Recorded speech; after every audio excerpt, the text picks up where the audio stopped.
আউযুবিল্লাহি মিনাশ শাইতানির রাজিম বিসমিল্লাহির রহমানির রহিম। সম্মানিত দিদি ভাই ও বোনেরা, আসসালামু আলাইকুম ওয়া রাহমাতুল্লাহি ওয়া বারাকাতুহু। আশা করি মহান আল্লাহ রাব্বুল আলামিনের অশেষ মেহেরবানিতে আপনারা সবাই ভালো আছেন। আলহামদুলিল্লাহ, আমিও ভালো আছি, সুস্থ আছি। আপনারা দেখছেন আমালিয়াত জগৎ ইউটিউব চ্যানেল ও ফেসবুক পেজ। আমি সঙ্গে আছি মোহাম্মদ রাহিমিয়া। জি জি, মহান মহান আল্লাহ রব্বুল রাব্বুল আলামিনের এক আলামিনের এক বিস্ময়কর বিস্ময়কর সৃষ্টি।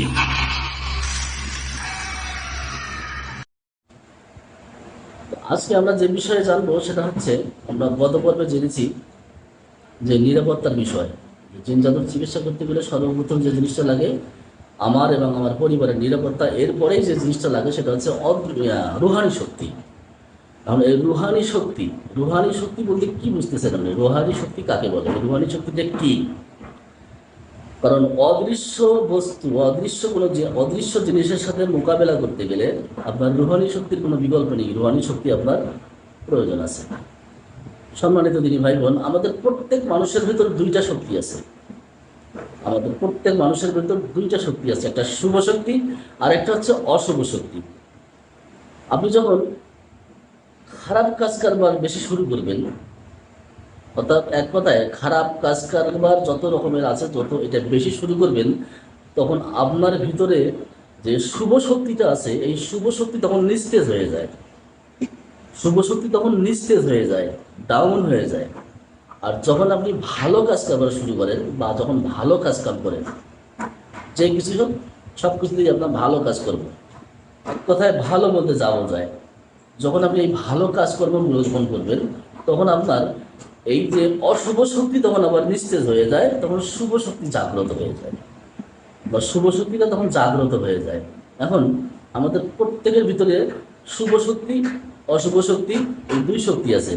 আমরা জানি, অনেকেই জানি আমাদের ভিতরে যে অশুভ একটা শক্তি আছে, সেটা হচ্ছে যে কারিন।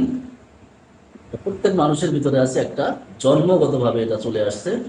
এটা এটা এটা হচ্ছে কারেন জিন। এই কারেন জিন, আপনার যে নাম, আপনার নামে এর নাম কারেন জিন, এটা জন্মগতভাবে এটা সাথে আছে, মানুষের সঙ্গে থাকে। এটা হচ্ছে শয়তান। কারেন জিন হচ্ছে আমাদের অশুভ শক্তি। আর একটা হচ্ছে আমাদের শুভ শক্তি, আমাদের কলবের মধ্যে থাকে। শুভ শক্তি আমাদের কলবের মধ্যে থাকে। কোন সূরার আয়াতে জানি ওই ফেরেশতার নাম আছে, শুভ শক্তি, এটার নাম হচ্ছে ইনকুল্লি নাফসি লাম্মা আলাইহা হাফিজ। আমার এই শুভ শক্তির যে ফেরেশতা, যে শুভ শক্তি যে আছে, এই শুভ শক্তি ফেরেশতার নাম, এটা কলবে বাস করে। ইনি কি করে? ঘুমন্ত থাকে। আপনি যখন খারাপ কাজ কারবার বেশি শুরু করবেন, তখন আপনার এই শুভ শক্তির যে ফেরেশতা, এটা ঘুমিয়ে থাকে, নিস্তেজ হয়ে যায়। ভালো কাজ করলে এ জাগ্রত হয়। এখন একে জাগাবেন কিভাবে? একে জাগ্রত করতে হবে। আপনার রুহানি শক্তি এখানেই। আপনার কলবের মধ্যে যে ফেরেশতা, এটা ঘুমিয়ে থাকে। কারণ আমরা দৈনিক ভালো চাইতে খারাপটাই বেশি করি। সুতরাং এই ফেরেশতাকে জাগ্রত করতে হবে। এই ফেরেশতাকে আমরা কিভাবে জাগ্রত করব? সম্মানিত দিনী ভাই বোন, ফেরেশতাকে, আপনার রুহানি শক্তি যদি আপনি বৃদ্ধি করতে চান বা আপনার রুহানি শক্তি যদি আপনি বাড়াতে চান, আপনার প্রথমত যে বিষয়টি খেয়াল রাখতে হবে, 5 ওয়াক্ত নামাজ বাধ্যতামূলক, এটা থাকতেই হবে। দ্বিতীয়ত, আপনার চোখের হেফাজত করতে হবে। এক কথায় চোখ, কান, মুখ, হাত পা সব কিছু আপনাকে কন্ট্রোলে রাখতে হবে। চোখ দিয়ে মানে অবৈধ কোনো কিছু দেখবো না, কান দিয়ে কোনো আজে বাজে কথা শুনবো না, মুখ দিয়ে মিথ্যা কথা, অশ্লীল কথাবার্তা বলবো না। তারপরে এবার শুভ শক্তি মানে রুহানি শক্তি বাড়ার আরো অনেক কিছু কারণ আছে। এরপরে জীবন চলার পথে যে মাসনুন দোয়াগুলো আছে, যেমন ভাত খাওয়ার সময় দোয়া, মসজিদে প্রবেশ করার সময় দোয়া, মসজিদ থেকে বের হওয়ার সময় দোয়া, এরপরে যানবাহনে চড়ার সময় দোয়া, বাথরুমে প্রবেশ করার সময় দোয়া, বাথরুম থেকে বের হওয়ার দোয়া। এই যে জীবন চলার পথে যে মাসনুন দোয়াগুলো আছে, এইগুলো সম্পূর্ণ আপনাকে আমলে নিয়ে আসতে হবে। এগুলো সম্পূর্ণ আপনাকে আমলে নিয়ে আসতে হবে। তাহলে আপনার রুহানি শক্তি বাড়বে। তাহলে আপনি অদৃশ্য জগতের সাথে আপনি মোকাবেলা করতে পারবেন। এছাড়া আপনি অদৃশ্য জগতের সাথে, অদৃশ্য কোনো বস্তুর সাথে আপনি মোকাবেলা করতে পারবেন না। এখন আল্লাহ পাক হুকুম করছে যে 5 ওয়াক্ত নামাজ, এটা বাধ্যতামূলক করছে, ফরজ। এখন আমি মসজিদে গেলাম, কোনো রকম করে দায় সারা নামাজ পড়ে আসলাম।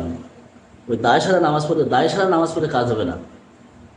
রুকু সিজদা নামাজের সময় দিতে হবে, নামাজে এক কথায় যাতে তৃপ্তি সহকারে নামাজ পড়তে হবে, নামাজের সাথে মহব্বত তৈরি করতে হবে, তাহলে আপনার রুহানি শক্তি বাড়বে। এখন যা গেলেন মসজিদে আসলেন, যা ওই আল্লাহ হুকুম করছে যে ওই 4 রাকাত নামাজ আছে, খালি কোনো রকম করে রুকু সিজদা মানে ঠিক মতো নাই, কোনো রকম করে পড়ে চলে আসলেন। ওরুদ সূরা যেগুলো যা কিছু আছে সব ধীর স্থিরভাবে আস্তে আস্তে আস্তে আস্তে আপনাকে খুব ধীর স্থিরভাবে পড়তে হবে। এক কথায় নামাজ, এক কথায় আস্তে। আপনার ধ্যান একমাত্র আল্লাহর দিকে থাকবে। অর্থাৎ আপনি যখন নামাজে দাঁড়াবেন, আপনি মনে করবেন যে আল্লাহ আপনাকে দেখছে, অথবা আপনি মনে করবেন আমি আল্লাহকে দেখছি। এইরকম ধীর স্থিরভাবে নামাজ পড়তে হবে। এইগুলো যদি আপনি করতে পারেন, তাহলে আপনার ভিতরে রুহানি শক্তিটা জাগ্রত হবে। আপনার ভিতরে কলবে যে ফেরেশতা আছে, এই ফেরেশতা জাগ্রত হবে। আর একবার যদি আপনি এই ফেরেশতাকে জাগ্রত করতে পারেন, তাহলে এই ফেরেশতা আপনার চিন্তা ভাবনার সাথে কাজ করবে। আপনি যেটা চিন্তা করবেন, আপনার চিন্তা ভাবনার সাথে এই ফেরেশতা কাজ করবে। রুহানি শক্তি বাড়ার আমল আছে। আপনি যদি রুহানি শক্তির আমল করতে চান, সেক্ষেত্রে বিসমিল্লাহ শরীফের আমল আছে। আপনি বিসমিল্লাহ শরীফের আমল করতে পারেন। যদি শক্তিশালীভাবে আমল করতে চান, তাহলে আপনার দৈনিক 3125 বার করে 41 দিন আমল করতে হবে।